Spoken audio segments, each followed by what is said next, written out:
Got about 60 seconds before they kick us out of here. Just Yeah.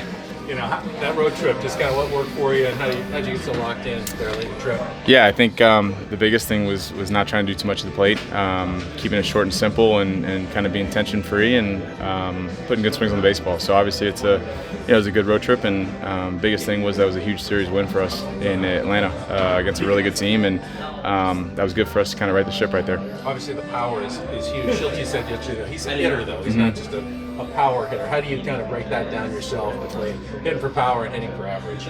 Yeah, I think when you try to hit for average, the power comes. When you try to be short and simple, and when you start trying to hit for power, I think that's when you lose the average and you lose power. So the biggest thing for me was just, being short and sweet to the ball, and trying to square up as many times as possible. After hitting a rough patch like that, how do you guys move forward to maybe avoid a skid like that again, moving on in the season?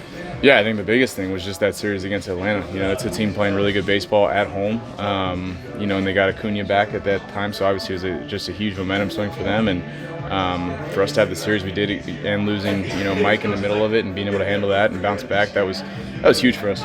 Just shows kind of the resilience we got, and obviously it was a rough patch, but you go through 162 games, it's going to happen. So you minimize it and move on and win big series like that. Well, Mike Schilt loves talking about the roller coasters of a baseball season. That being said, was it still surprising that you guys had the sort of rough patch that you guys did offensively almost simultaneously? No, it's a lot of baseball. Long. People don't realize how long the season is. So hopefully we'll look back at this in August and September and be like, 6 games. It's what it is. You're going to go for 32 in runner scoring position.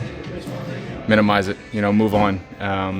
Sometimes you're going to get all the runs. We're going to go through streets where we hit 500 runners in scoring position. Just the way baseball works. That's why it's the law of averages. And, obviously you want to have this skid now instead of August and September. But it's all about bouncing back and playing really good baseball now. What's the process been like in terms of getting more comfortable in left field? Yeah, just getting